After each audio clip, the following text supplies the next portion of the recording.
WhatsApp guys, this is Sanjay Kumar Mahato और ये है S J Mahato study hub. तो आज हम लोग बात करने वाले हैं कुछ रीजन्स, कुछ कारण के बारे में। ठीक है, तो हमारे कारण क्या होंगे, देखिए ऐसा क्यों, इनका इनका जो कारण है ये आपको इस वीडियो में पता चलेगा। तो चलिए बिना समय गवाए हम लोग शुरू करते हैं। देखिए, वर्षा से बचने के लिए साइकिल सवार छाता को तिरछा लगाता है, अर्थात आगे की ओर झुका देता है। क्यों? इसका आंसर है आपका अपेक्षिक वेग के कारण। तो आइए इसे अच्छे से समझते हैं। देखिए, जब कोई साइकिल सवार पानी बरसते हुए में चलता है, यानी कि जब पानी बरसता है तब वो चलता है, तो वो अपने आप को वर्षा से बचाने के लिए छाता को तिरछा कर लेता है। इसका ये कारण है कि पानी नीचे की ओर गिरता रहता है और साइकिल सवार उसके लंबवत अपने वेग से आगे की ओर चलता रहता है। ठीक है, यदि साइकिल सवार को स्थिर मानकर पानी की बूंदों की दिशा ज्ञात की जाए तो वो पानी का साइकिल सवार के प्रति जो है आपेक्षिक वेग की दिशा में होगी। इसी दिशा में छाता रखने पर मनुष्य जो है वो पानी से बच सकता है और वो भीगने से भी बच सकता है। क्लियर है? चलिए अब बढ़ते हैं आगे। किसी गाड़ी के अचानक चलने पर उस पर सवार व्यक्ति पीछे की ओर गिर जाता है। क्यों?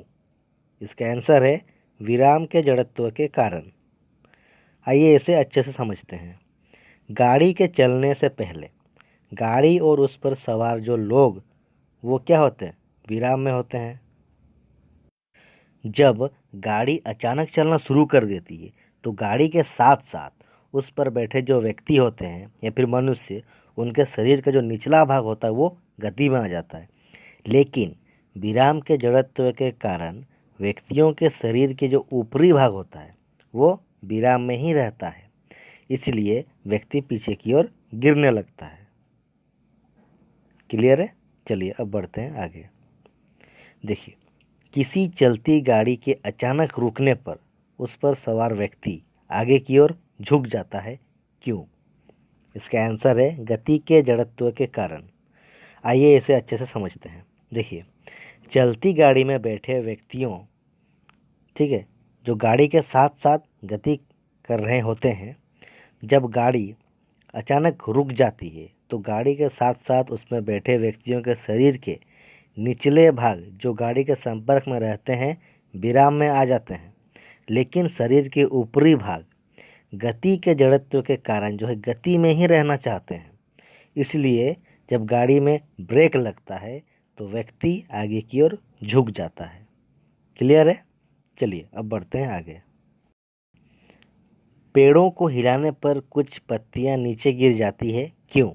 इसका सही आंसर है विराम के जड़त्व के कारण। आइए इसे अच्छे से समझते हैं। देखिए, पेड़ को हिलाने से पहले पेड़ और पत्तियां विराम में होती हैं। जब उनकी शाखाओं को हिलाया जाता है तो शाखाएं जो है गति में आ जाती है, परंतु उन पर लगी जो पत्तियां होती है वो विराम के जड़त्व के कारण विराम में ही रहती है और नीचे गिर जाती है। क्लियर है? चलिए अब बढ़ते हैं आगे। किसी दरी को लटकाकर डंडे से पीटने पर धूल झड़ जाते हैं। क्यों? इसका भी आंसर है विराम के जड़त्व के कारण। देखिए कैसे। देखिए, दरी को जब हम डंडे से पीटते हैं तो दरी जो है गति में आ जाती है, परंतु जो उसमें धूल कण होते हैं वो विराम के जड़त्व के कारण विराम में ही रहते हैं, और जब हम दरी को पीटते हैं तो वे धूल जो है नीचे गिर जाते हैं। ठीक है, चलिए अब बढ़ते हैं आगे। देखिए, चलती गाड़ी से कूदना खतरनाक होता है। क्यों? इसका आंसर है गति के जड़त्व के कारण। चलिए इसे सही से जानते हैं। देखिए, जब कोई व्यक्ति चलती गाड़ी से कूदता है तो उसके पैर जमीन के संपर्क में आते ही विराम में आ जाते हैं, परंतु शरीर का जो ऊपरी भाग होता है वो गति के जड़त्व के कारण गति में ही रहता है, जिससे व्यक्ति सिर के बल गिर सकता है। ठीक है, इससे बचने के लिए व्यक्ति को गाड़ी की गति की दिशा में कुछ देर तक दौड़ना चाहिए। देखिए, जब भी हम चलती बस से उतरते हैं तो बस की दिशा में, मतलब जिस ओर बस चल रही होती है उसी दिशा में हमें कुछ देर तक दौड़ते रहना चाहिए। ठीक है, समझ में आ गया। चलिए अब बढ़ते हैं आगे। देखिए, ऊंची कूद लगाते समय एथलीट कूदने से पहले कुछ दूर दौड़ता है, क्यों? इसका सही आंसर है गति के जड़त्व के कारण। देखिए, ऐसा क्यों करता है, आइए इसे जानते हैं। देखिए, जब ऊंची कूद लगाने से पहले, ठीक है, एथलीट कुछ दूर तक दौड़ता है ताकि गति के जड़त्व के कारण उसकी मांसपेशियों को कूद लगाने में सहायता मिल सके। यानी कि जब वो दौड़ेगा तो उसकी मांसपेशियाँ जो है गति में आ जाएंगी, जिसके कारण वो लंबी ऊंची कूद लगा सकता है। क्लियर है? चलिए अब बढ़ते हैं आगे। देखिए, भाला फेंक प्रतियोगिता में एथलीट भाला फेंकने के लिए खींची गई रेखा को अक्सर पार कर जाता है, क्यों? इसका सही आंसर है गति के जड़त्व के कारण। आइए इसे समझते हैं। देखिए, एथलीट भाला फेंकने के लिए कुछ दूरी से दौड़ता है और गति के जड़त्व के कारण वह अक्सर खींची गई रेखा को पार कर जाता है। ठीक है, चलिए अब बढ़ते हैं आगे। देखें, बिजली का पंखा स्विच बंद करने के बाद भी कुछ देर तक घूर्णन करता है, क्यों? इसका सही आंसर है गति के जड़त्व के कारण। देखिए, गति के जो है जड़त्व के कारण ही पंखे से विद्युत धारा बंद करने के बाद भी वो कुछ देर तक घूमता रहता है। ठीक है, और धीरे धीरे धीरे धीरे वो रुक जाता है। यह सब होता है गति के जड़त्व के कारण ही। चलिए अब बढ़ते हैं आगे। चलती ट्रेन पर ऊपर की ओर गेंद फेंकने पर फेंकने वाले के हाथ में गेंद वापस गिरता है, क्यों? इसका आंसर है क्षैतिज दिशा के कारण। चलिए इसे देखते हैं। देखिए, चलती ट्रेन में गेंद को ऊपर उछालने पर गेंद फेंकने वाले के हाथ में वापस गिरता है, क्योंकि गेंद पर क्षैतिज दिशा में कोई बल नहीं लगने के कारण गेंद का क्षैतिज वेग ट्रेन के क्षैतिज वेग के बराबर होता है। क्लियर है? चलिए अब बढ़ते हैं आगे। देखिए, किसी मोड़ पर गाड़ी के अचानक मोड़ने पर उस पर बैठा व्यक्ति बाहर की ओर गिरता है, क्यों? इसका आंसर है दिशा के जड़त्व के कारण। चलिए इसे जानते हैं। देखिए, चलती गाड़ी पर सवार व्यक्ति का शरीर गाड़ी के साथ साथ गाड़ी की गति की दिशा में गतिशील रहता है। जब गाड़ी अचानक मोड़ लेती है, यानी कि जब मोड़ आता है, तब जब गाड़ी मोड़ती है तो व्यक्ति का गाड़ी के संपर्क वाला हिस्सा गाड़ी के मुड़ने की दिशा में मुड़ जाता है, परंतु ऊपरी हिस्सा दिशा के जड़त्व के कारण उसी दिशा में गतिशील रहना चाहता है, जिससे व्यक्ति मुड़ने को विपरीत दिशा में झुक जाता है। क्लियर है? चलिए अब बढ़ते हैं आगे।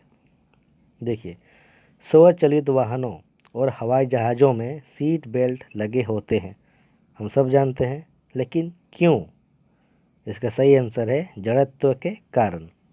देखिए, वाहनों या हवाई जहाज़ों में अचानक चलने या रुकने पर उस पर सवार व्यक्ति जड़त्व के कारण आगे या पीछे की ओर गिर जाता है। इसलिए उन्हें चोट लगने से बचने के लिए सीट बेल्ट दिए जाते हैं, ताकि शरीर का ऊपरी हिस्सा झुके नहीं और वो चोट लगने से बच सके। क्लियर है? बंदूक से निकली गोली खिड़की की कांच को छेद करते हुए निकल जाती है, जबकि फेंका गया पत्थर का टुकड़ा कांच को चकनाचूर कर देता है, क्यों? इसका सही आंसर है वेग के कारण। देखिए, बंदूक से निकली गोली का वेग जो है बहुत अधिक होता है, जिसके कारण सिर्फ गोली के संपर्क में आने वाली कांच का हिस्सा गतिमान हो जाता है और बाकी हिस्से विराम में ही बने रहते हैं, जिससे एक छेद हो जाता है और गोली पार हो जाती है। ठीक इसके विपरीत पत्थर के टुकड़े का वेग अपेक्षाकृत काफ़ी कम होता है गोली का वेग के अपेक्षा में। इसीलिए पत्थर के संपर्क के अलावा आसपास के भाग वाली जो कांच होती है वे भी गति में आ जाती है, जिससे कांच कई टुकड़ों में टूट जाती है। क्लियर है? अब बढ़ते हैं आगे। देखिए, गाड़ी के पहियों के पास मडगार्ड लगाया जाता है, क्यों? आंसर है स्पर्श रेखीय दिशा के कारण। आइए इसे जानते हैं। देखिए, गाड़ी के पहियों के तेजी से घूमने पर, ठीक है, पहियों से चिपके कीचड़ स्पर्श रेखीय दिशा में गिरते हैं। इसीलिए पहियों के पास मडगार्ड लगाए जाते हैं ताकि पास से गुजरने वाले लोगों पर कीचड़ ना पड़े। क्लियर है? चलिए अब बढ़ते हैं आगे। देखिए, क्रिकेट के खिलाड़ी कैच लेते समय हाथों को पीछे की ओर खींच लेते हैं। क्यों? सही आंसर है संवेग में परिवर्तन की दर कम होने के कारण। आइए इसे अच्छी तरह से जानते हैं। देखिए, खिलाड़ी कैच लेते समय हाथों को पीछे की ओर खींचकर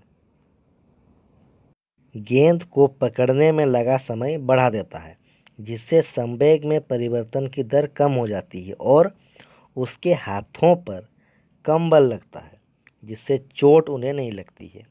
यदि वो अचानक गेंद को रोके तो समय का मान बहुत कम होने के कारण जो है उनके हाथों पर एक बड़ा बल लगेगा और उससे चोट का अनुभव होगा या वे चोट से पीड़ित हो जाएंगे।